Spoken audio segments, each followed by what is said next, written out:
الفرق الاوروبيه. ادي فريق النادي الاهلي اللي هيبدا مواجهه اليوم بقياده احمد عادل عبد المنعم والرباعي اللي قدامه يول. ادي احمد الشيخ واحد من صفقات 2015 2006 لرودريجيز يريحها في وسط الملعب. فيكتور روميرو على حدود ال 18 اللاعب الخطير مدران هنشوفه النهارده اللي جاي من نادي ريال مدريد اعاره للتصفيات المؤهله لليورو امام منتخب سلوفاكيا. لعب الكره تاني احمد الشيخ. هنشوف النهارده احمد الشيخ اللي بيقدم نفسه لجماهير الارض. بدايه لقاء ختاف الاسباني على ملعبه النهارده الفونسو بيريز اللي بيتسع ل 17700 متفرج. انما النهارده طبعا لقاء ودي موجود الجاليه العربيه سواء احمد عادل طلع لغايه ال6 متر هو اللي اداله الافضليه ان هو يطلع بالشكل اللي احنا شفناه. حسام عاشور كان 18 انما حسام غالي ياخدها ويلعبها لاحمد الشيخ. مساحات ضيقه قوي بينقلوا الكره لعيبه النادي الاهلي وبيلاقوا صعوبه لان بيتضغط عليهم. يمشيها لحسام غالي. حلوه يا ولد يا لعيب. ممكن تسديد من هنا في منتهى الجمال. يلا يا شيخ لعبتك حتتك خطيره خطيره. حلوه اللي فاتت دي. حلوه اللي فاتت دي فوقتنا يا اهلاويه. في منتهى الجمال احمد الشيخ بيجيد الحته دي لما يدخل كده من الجبهه اليمين ويظبطها على شماله. في الدوري المحلي سجل مع نادي المقصه جوان بنفس الشكل بنفس الطريقه. اداء متكافئ رغم غياب الاهداف. انما شفنا كتير احمد عادل وشفنا بلازس ميجيري حارس مرمى فريق ختافي. احمد الشيخ يخلصها كويس قوي الى حسام تاني. احمد الشيخ من بره المنطقه.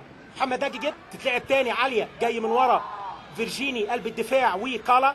انما يطلع المدافعين تروح لاحمد الشيخ اللي ارتد عند احمد فتحي. يضغط عليه من حلوه على الارض لاحمد الشيخ. انما بيقفله كويس قوي لعيبه ختافي اول ما يفقدوا الكوره وبيعملوا ستاره بشريه باربع لعيبه سواء فيكتور روميرو او جوميز او رودريجيز ومدران بيرتدوا كده قدام الرباعي الخلفي. الاهلي بيلاقي صعوبه ان هو يخترق من العمق. الحلول عاوز يشتغل فردي انما يعملها كويسه لاحمد الشيخ. يلا يا شيخ بكعبه. المهاره موجوده انما الضغط برضه من لافيتا اللي راجع لغايه فين الراجل في الجبهه الشمال. ادي قدامنا لافيتا اهوت اللي رجع مكان روبرتو لاجو يغطي كويس قوي مكان الجبهه الشمال الدفاعيه.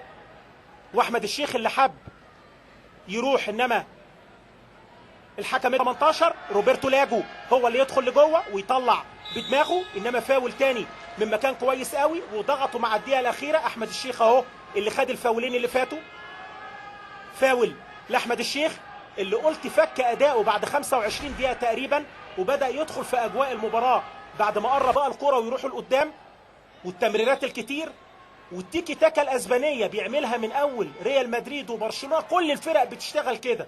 انما بدايه بيها المدير الفني فرانسيسكو فران لفريق ختافي.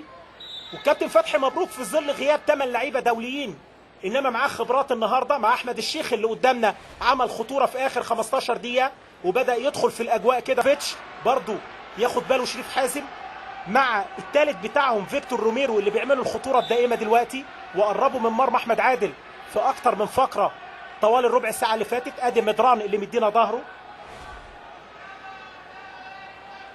وليد سليمان يستلم تاني.